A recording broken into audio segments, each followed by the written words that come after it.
Hello everyone, welcome to Sai Ram Sampatirao Educations. I hope you are doing great and well preparing for the upcoming exams. మన కొత్త series hot 25లో భాగంగా మనం రోజు రెగ్యులర్గా ethics answer writing గురించి discuss చేసుకుంటున్నాము, which is relevant for all APSC group 1 aspirants. అలానే మనం ఆల్రెడీ 6 క్వశ్చన్స్ వండర్ఫుల్గా కంప్లీట్ చేసాము అండ్ ఎవ్రీ యూనిట్కి వచ్చేసి మనము 5 క్వశ్చన్స్ కవర్ చేసే ప్రయత్నం చేస్తున్నాము. అండ్ చాలా మంది హాట్ 25 క్వశ్చన్స్ యొక్క పీడిఎఫ్స్ అడుగుతున్నారు. మన Telegram channel Sairam Sampathirao educations ఛానల్లో అవైలబుల్గా ఉంది. ఆల్సో మీరు రోజు మీ ప్రిపరేషన్లో ఒక అడుగు ముందుకు వేయాలి అనుకుంటే మన ఛానల్ని సబ్స్క్రైబ్ చేసుకోండి. మీ ఫ్రెండ్స్ అండ్ ఫెల్లో ఆస్పిరెంట్స్కి షేర్ చేయండి. అలానే if you find our videos worthy please like చేయండి, సో దట్ మాకు కూడా మరిన్ని వీడియోస్తో మీ ముందుకు రావాలని ప్రోత్సాహంగా ఉంటుంది. ఓకేనా? సో ముందుగా మనం క్వశ్చన్ చూద్దాము. What is the role of family and society in building value based character in individual? Explain with suitable examples. So guys, మనకి క్వశ్చన్లో ఏం అడిగారు అంటే, ఒక కుటుంబం అలానే సమాజం మన వ్యక్తిత్వాన్ని, విలువలతో కూడిన వ్యక్తిత్వాన్ని పెంపొందించాలి అంటే ఎలాంటి పాత్ర ప్లే చేస్తుంది? ఎగ్జాంపుల్స్తో వివరించమన్నారు. సో మనకి ఎక్స్ప్లెయిన్ చేసేప్పుడు ఏం చేస్తామంటే పార్ట్స్గా డివైడ్ చేసుకుంటాము. ఫస్ట్ పార్ట్లో మనం ఫ్యామిలీ గురించి రాస్తాము, సెకండ్ పార్ట్లో మనము సొసైటీ గురించి రాస్తాము. అంటే ఫ్యామిలీ ఒక ఇండివిజువల్ క్యారెక్టర్ని ఎలా షేప్ చేస్తుంది అని ఫస్ట్ పార్ట్లో రాస్తాము, సొసైటీ ఇండివిజువల్ క్యారెక్టర్ని ఎలా షేప్ చేస్తుంది అని సెకండ్ పార్ట్లో రాస్తాం అనమాట. ముందుగా మనం ఇంట్రొడక్షన్ చూసే ముందు మీకు ఒక చిన్న విషయం చెప్పాలని అనుకుంటున్నానండి. మన content team head Sanjana ma'am గారు చాలా అద్భుతమైన ఇంట్రొడక్షన్ ఫ్రేమ్ చేశారు. ఇలాంటి ఒక ఇంట్రొడక్షన్ ఫ్రేమ్ చేయాలి అంటే ఒక పర్సన్కి ఆంథ్రోలో, అలానే ఇండియన్ సొసైటీలో, ఎథిక్స్లో, అలానే ఎస్ఏలో ఇలాంటి మల్టిపుల్ సబ్జెక్ట్స్లో గ్రిప్ ఉండాలండి. And so she does. Thank you so much Sanjana ma'am garu. And రోజు మనకి wonderful structures, flow charts provide చేస్తున్నందుకు వర్ధన్ సార్కి కూడా మనం మనస్ఫూర్తిగా ఒక్కసారి థ్యాంక్స్ చెప్పుకుందాము. What I mean to say here is, అనేది ఎప్పుడైనా అఫోర్డబుల్గా, క్వాలిటీగా, యాక్సెసిబుల్గా, క్రెడిబుల్గా, అంటే ట్రస్ట్ వర్ది కంటెంట్తో, అలానే ఎక్స్పర్ట్ ఫ్యాకల్టీతో ఉండాలి. అండ్ ఇలాంటి ఒక కంప్లీట్ అవుట్పుట్ తీసుకురావడానికి మన కంటెంట్ టీమ్ చాలా కృషి చేస్తుంది. సో మీరు ఈ అరుదైన ఆపర్చునిటీని సద్వినియోగం చేసుకోండి. తరోగా ప్రిపేర్ అయ్యి మంచిగా ఎగ్జామ్స్ క్వాలిఫై అవ్వండి. ఓకేనా? ఇప్పుడు ఇంట్రొడక్షన్ చదువుదాము. A human is born but nurture makes him truly human. ఒక మానవుడు పుడతాడు, కానీ తనకి అందించే పోషణ అతన్ని మానవీయుణ్ణి చేస్తుంది. ఇక్కడ మళ్ళీ ఇలాంటి పోషణ కాదు, తల్లి ప్రేమతో కూడిన పోషణ. చూసారా, ఫస్ట్ లైన్ ఎంత కన్నుల విందుగా ఉందో, మనసుకి ఆహ్లాదకరంగా ఉందో. మరి ఒక్కసారి ఇలాంటి ఒక లైన్ ని ఆన్సర్ లో రాసినట్టుగా ఇమాజిన్ చేసుకోండి. ఎగ్జామినర్ వద్దు అనుకున్న మార్క్స్ వేసేస్తారు. Family and society shape and individuals character by instilling values like honesty, empathy and responsibility. Family and society ఒక పర్సన్స్ క్యారెక్టర్ని ఎలా షేప్ చేస్తుంది అంటే, కొన్ని విలువలు అనే విత్తనాన్ని నాటి షేప్ చేస్తుంది. ఆ విలువలు ఎలాంటివి అంటే honesty, empathy, responsibility. While family lays the moral foundation, society reinforces it. Family విలువలకి పునాది వేస్తే సొసైటీ దాన్ని బలపరుస్తుంది. అండ్ ఈ ప్రాసెస్ అనేది చాలా ఇంపార్టెంట్. ఇలా అయితే ఒక బాధ్యత గల పౌరుల్ని తయారు చేస్తుంది, మన దేశాన్ని న్యాయం అలానే విలువలు కలిగిన దారిలో నడిపిస్తుంది. సో ఈ ఇంట్రొడక్షన్ ని సపోర్ట్ చేస్తూ మనకి ఒక ఫ్లో చార్ట్ ఉంది. బర్త్ ఆఫ్ ద ఇండివిజువల్ ని family influence and societal influence తో కంపేర్ చేసి డివైడ్ చేస్తే మనకి ఒక value based character which reflects in ethically responsible citizen అనేది బయటకు వస్తారు అని మనకి ఫ్లో చార్ట్ చెప్తుంది. సో ఇలాంటి ఒక ఫ్లో చార్ట్స్ డ్రా చేయడం వల్ల మన ఎగ్జామ్లో ఒక నీట్ రిప్రజెంటేషన్ కలుగుతుంది, ఎగ్జామినర్కి ఒక ఇంప్రెషన్ కలుగుతుంది మన మీద. సో వెన్ ఎవర్ పాసిబుల్ మీకు వర్డ్స్ కూడా కలిసి వస్తాయి, టైం సేవ్ అవుతుంది, పేపర్లో నీట్గా కూడా కనిపిస్తుంది. కాబట్టి వెనెవర్ పాసిబుల్ మీరు ఇలాంటి ఫ్లో చార్ట్స్ని ఇంక్లూడ్ చేయడానికి ట్రై చేయండి. మీకు ఖచ్చితంగా ఒక ఎక్స్ట్రా మార్క్ వస్తుంది. సో గైస్, ఇక్కడ మనం ఇంకొక ముఖ్యమైన విషయం దృష్టిలో పెట్టుకోవాలి. మనం ఎన్ని ఆన్సర్స్ చూసినా, ఎన్ని ఆన్సర్స్ అప్రోచెస్ ఫాలో అయినా, మనం పేపర్ మీద పెన్ను పెట్టండి మనకి marks Rao. Answer writing is a skill, it is an art, and it only comes through rigorous practice. It's just like a maths. Formula చూడగానే మనకి ఓకే క్వశ్చన్ వచ్చేసింది, answer వచ్చేస్తుంది అని మనం అనుకుంటాము. కానీ ఒక్కొక్కసారి పేపర్ మీద పెన్ను పెడితే మనకి ఫార్ములా అప్లై చేయడం రాకపోవచ్చు, ఆర్ లాస్ట్లో ఆన్సర్ తప్పు రావచ్చు. ఆన్సర్ రైటింగ్ కూడా సేమ్ ఫార్మాట్లో వర్క్ అవుతుంది. ప్రాక్టీస్ లేనిదే నథింగ్ ఈజ్ పాసిబుల్. సో మనం ఎన్ని వీడియోస్ విన్నా, ఎంత టైం స్పెండ్ చేసినా, at the end of the day you have to practice it. So అలా ప్రాక్టీస్ చేసిన క్వశ్చన్స్ మీరు టెలిగ్రామ్ ఛానల్లో షేర్ చేయడానికి ట్రై చేయండి. మన ఎక్స్పర్ట్స్ వాటిని కరెక్షన్ చేసి మీకు వండర్ఫుల్ రెస్పాన్స్ అందిస్తారు. ఇప్పుడు బాడీ స్టార్ట్ చేసుకుందాము. Family as a foundation of character. Early moral learnings. Family is the child's first environment of moral instructions. Through everyday interactions, children absorb values such as truthfulness, compassion, respect. Mahatma Gandhi, for example, credits his mother's spirituality and his father's integrity as the roots of his lifelong commitment to non-violence and truth, Satya and Ahimsa. So guys, మనం previous వీడియోస్లో చెప్పుకున్నట్టుగా ఒక persons value అనేది తన families నుంచి వస్తుంది. వాళ్ళు చిన్నపిల్లలుగా ఉంటున్నప్పుడు వాళ్ళ ఎడ్యుకేషన్ కావచ్చు, వాళ్ళ ఫ్యామిలీ కావచ్చు, తన ఇండివిజువల్ క్యారెక్టర్ని చాలా ఇన్ఫ్లుయెన్స్ చేస్తుంది. ఫర్ ఎగ్జాంపుల్, ఒక నిజాయితీ రావాలన్నా, ఒక కిడ్స్లో నిజాయితీ రావాలన్నా, అలానే ఎవరి మీదైనా జాలి, దయ, కరుణ కలగాలన్నా, కంపాషన్ అంటే కరుణ. సో జాలి, దయ, కరుణ కలగాలన్నా, అలానే పెద్దలకి గౌరవంగా ఉండాలన్నా, రెస్పెక్ట్ ఇవ్వాలన్నా, మర్యాదగా ప్రవర్తించాలన్నా, సంస్కారవంతంగా ఉండాలన్నా, అవన్నీ కూడా ఫస్ట్ ఒక చైల్డ్ నేర్చుకున్నది ఫ్యామిలీ దగ్గరనే కదా. సో అందుకే మనకి మహాత్మా గాంధీ వర్డ్స్లోని child's first teacher is her mother అని చెప్పబడుతుంది. వేర్ వాళ్ళ మదర్ దగ్గర తను స్పిరిచువాలిటీ అంటే ఆధ్యాత్మికత నేర్చుకున్నారు. వాళ్ళ ఫాదర్ దగ్గర నుంచి ఇంటెగ్రిటీ అంటే ఒక ట్రూత్ని ఫేస్ చేయడానికి ఒక కరేజ్ కానీ, యాక్సెప్టెన్స్ కానీ, ఒక ధైర్యాన్ని కానీ వాళ్ళ ఫాదర్ దగ్గర నేర్చుకున్నారు. అండ్ అదే అతనికి లైఫ్ లాంగ్ సత్యాన్ని అలాగే అహింస మార్గంలో నడవడానికి ఉపయోగపడింది అనమాట. నెక్స్ట్ వచ్చేసి habituation and moral limitations. Where Aristotle's virtue ethics ప్రకారంగా క్యారెక్టర్ అనేది హ్యాబిట్ ద్వారా డెవలప్ అవుతుంది అనమాట.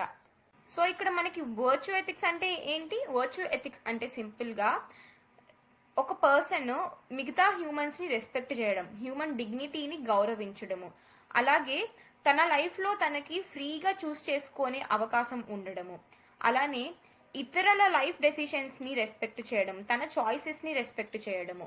సో మనల్ని మనం రెస్పెక్ట్ చేసుకుంటూ మనకి మనం ఫ్రీగా ఉంటూ అవతల వాళ్ళని కూడా రెస్పెక్ట్ చేస్తూ అవతల డెసిషన్స్కి కూడా ఇంపార్టెన్స్ ఇవ్వడం అనమాట. సో ఈ థియరీ ప్రకారంగా క్యారెక్టర్ అనేది హ్యాబిట్ ద్వారా డెవలప్ అవుతుంది.